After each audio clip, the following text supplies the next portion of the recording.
पूरी दिल्ली राजस्थान को काफ़ी चर्चाओं में लगातार लॉ एंड ऑर्डर पर सवाल उठाए जा रहे हैं और खास तौर पे अभी एससी कमीशन की जो रिपोर्ट जिसमें 7 दिन का वो मांगा है सीएस और तमाम लोगों से, कैसे देखते हैं?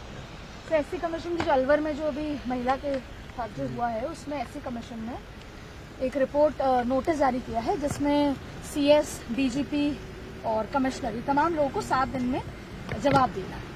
तो हाईकोर्ट अगर कहता है तो या ह्यूमन कमीशन कहता है तो वहाँ जाते हैं। तो देखिए घटनाएं होना चिंताजनक होती है, जगह अपराध भी होते हैं, आप देख रहे हैं हो ही गए। तो मैं समझता हूँ कि राजस्थान वो राज्य है जहाँ पर कुछ नवाचार किए हैं, लोग समझना पड़ेगा उनको। संख्या बड़ी केसेस की ये लोग आरोप लगाते हैं। तो आज से जब सरकार बनी थी हमारी, तब जो मैंने फैसले किए हैं पीएच को हेडक्वार्टर जाके किए हैं कि राजस्थान एकमात्र राजस्थान राज्य होगा जिसमें हर एफआईआर को लॉन्च करना पड़ेगा। कंपल्सरी किया मैंने, एफआईआर को लॉन्च होती नहीं थी। आधे लोगों को भगा देते थे पुलिस वाले, खुद भी बेचारे गरीबों को। या कोई इज्जत वाला आदमी रहता नहीं था, पता नहीं क्या बेइज्जती हो जाएगी। उस माहौल को ठीक करने के लिए अपने रिसेप्शन के वहाँ पे ऑफिस बनवा रहे हैं हम लोग। बिल्डिंग के अंदर रिसेप्शन के कमरे बन रहे हैं, रिसेप्शन के अंदर जाके बैठे आदमी ढंग से बात कर सके। नंबर 1, एफआईआर मैंने कंपल्सरी कर दी है कि एफआईआर कंपल्सरी उसको अनिवार्य रजिस्टर करनी पड़ेगी। अगर वो नहीं करेगा तो एसपी ऑफिस को करना पड़ेगा। उसके कारण से मुझे उस दिन मैंने कहा था मीडिया को, इस फैसले से नंबर बढ़ेंगे हमारे, परंतु न्याय मिलेगा लोगों को। अब जो बातें केस सामने आ रही है के बाद बताते लोग इसीलिए आ रहे हैं कि हमने कंपल्सरी कर दी है, वरना लोग खुद बेचारे इतने डिमोरलाइज थे कि एफआईआर कारण जाते भी नहीं थे। कई लोग तो जाने को फायदा नहीं है, वो लॉन्च होगी नहीं, वहाँ पर रजिस्टर नहीं होगी। इतना बड़ा रात दिन का फर्क पड़ा है। ये बातें जब तक नहीं समझेंगे तब तक बाकी को उत्तर मिल नहीं सकते। ये बेसिक बात। नंबर 2, 300 दिन लगते थे तफ्तीश के अंदर, अब 50-55 दिन लगते हैं। तफ्तीश पूरा होकर केस चावल पे जाता है। ये भी उसी का पार्ट है जो हमने रिफॉर्म एक एडिशनल एसपी लगा दिया है महिलाओं के लिए। सिर्फ पहले डीवाईएसपी था, फिर एडिशनल एसपी हो गया, जो सिर्फ महिलाओं के अन्याय, अत्याचार, उत्पीड़न के खिलाफ में वो बात करें। लीगल ऑफिसर लगाते हैं हम लोग सीरियस केस में, वो लीगली देख लिया कहीं चावल पेश हो गया हो और लीगली कहीं कमी रहेगी तो वो फिर वो सक्सेस नहीं होता केस। वहां तक हमने कर दिया है। केस ऑफिसर डायरी होती है जिसमें एक ऑफिसर पूरे केस को फॉलो अप करता है। उस पर हमने केस दर्ज करना शुरू किए। जैसे अभी जलोर का केस था, उस पर दर्ज कर दिया है। कल मैंने एडीजी क्राइम, वो खुद ही शेड्यूल कास्ट के खुद रखती है, उनको कल और मैंने भेजा है और गहरे से पड़ताल करो इसकी। और जो परिवार चाहता है वो तैयारी करने के लिए तफ्तीश में उनको डाउट हो, ये नहीं ये एजेंसी ठीक है, ये व्यक्ति ठीक है, वो हम बदल देंगे।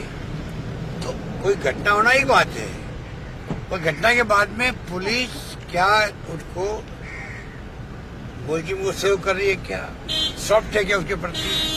अगर वो सॉफ्ट नहीं है, कार्रवाई कर रही है, कड़ी कार्रवाई कर रही है, अरेस्ट कर लिया, और आगे हम चाहते हैं कि वो चाहे जिसे जांच करवा ले, एजेंसी हो चाहे बड़े वो व्यक्ति हो, अधिकारी हो, विशेष अधिकारी हो, केस हो। तो मैं समझता हूँ वहाँ कोई जानबूझ के कुछ लोग जो है हवा देने में उनको शौक होता है, जिनके बाद कोई काम नहीं होता है उनको शौक भी होता है, कुछ करते जाओ, कुछ करते जाओ, न्यूज बनेगी, करेगी, न्यूज में नाम आएगा।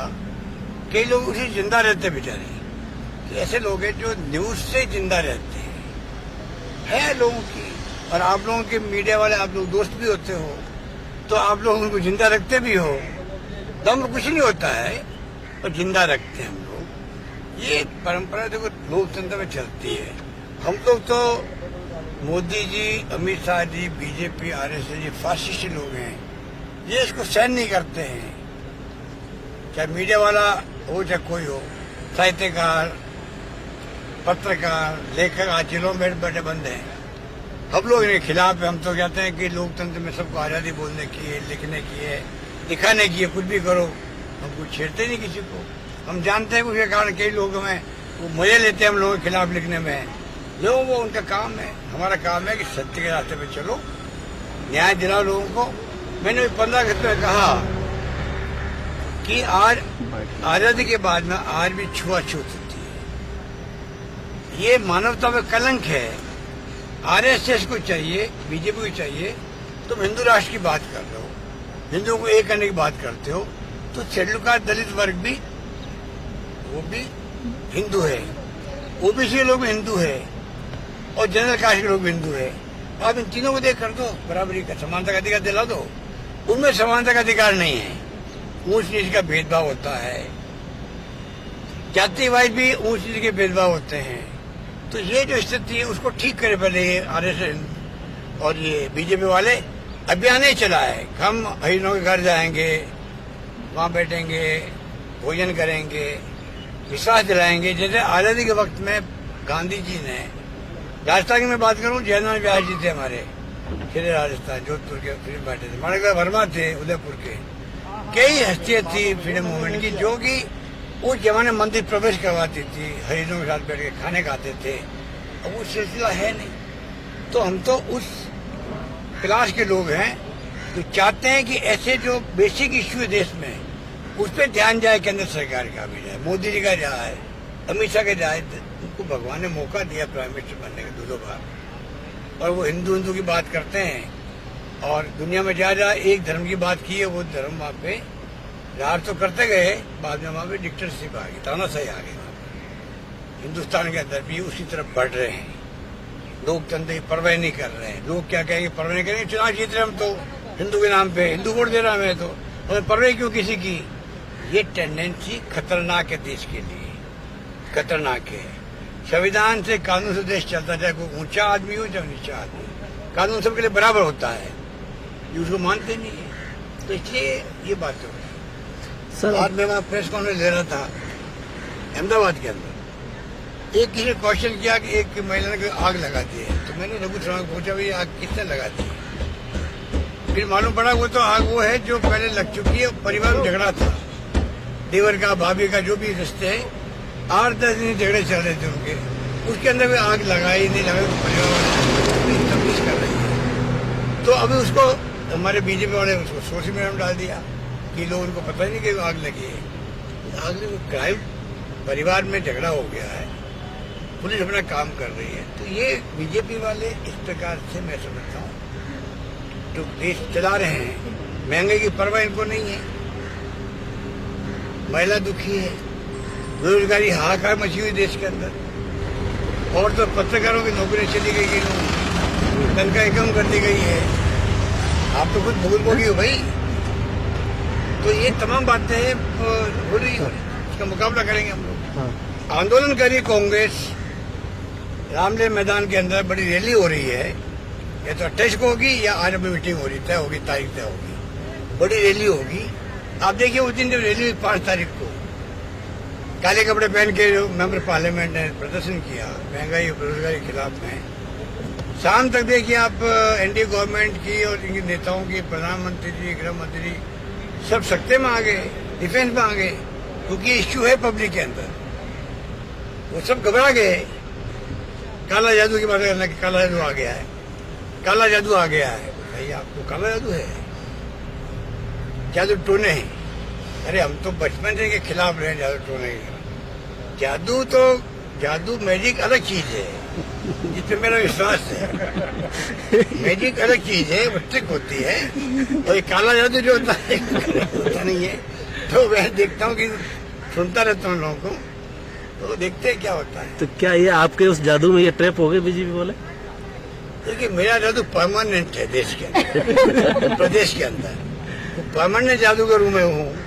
उस पर जादू अपना आप चलता रहता है, फिर वही नहीं होता। वो तो जादू मेरा अलग तरह का जादू है, और वो जादू देख लीजिए आप, लगातार 24 में देखने को मिलेगा। सेवा करने का जो मुझे अवसर मिला है पब्लिक की, मेरा तो जिंदगी का मकसद है अंतिम सांस तक सेवा करना, गरीब की आंसू पहुंचना, जो गांधी जी ने कहा था।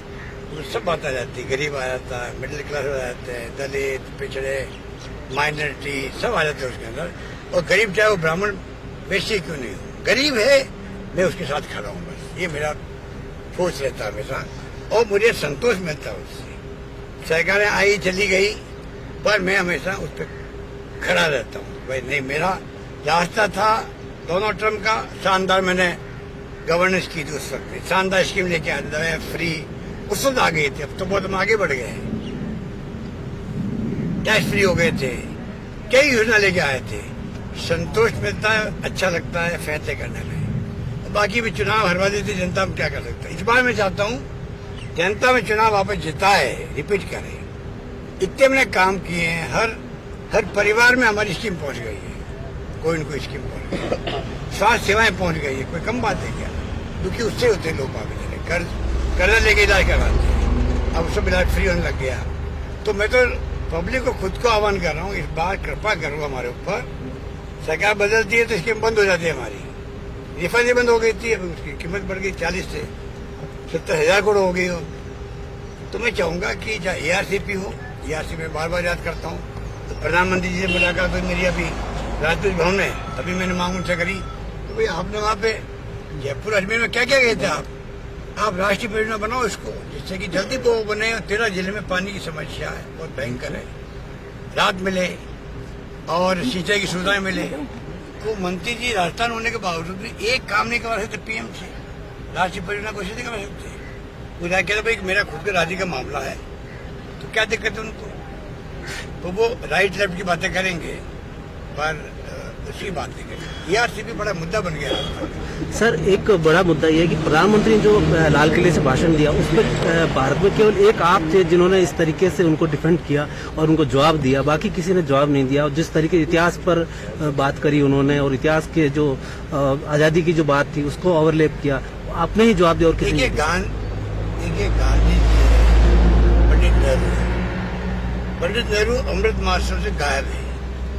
क्या बगैर पंडित नेहरू के आजादी जंग लड़ी गई थी पहले और बाद में, पिछले 10 साल में हम यहाँ तक पहुंचे हैं। तो क्या उनके जिन्हें कंट्रीब्यूशन किया है, देश की आजादी के लिए संघर्ष किया है, उनको याद किए बगैर 10 साल जेल में बंद रहे पंडित नेहरू। इंदिरा गांधी जी प्रधानमंत्री रहते हुए उनकी सीना छलनी कर दिया, राजीव गांधी शहीद हो गए, राहुल गांधी के परिवार के 2 लोग शहीद हुए। कभी नाम लेते मोदी जी?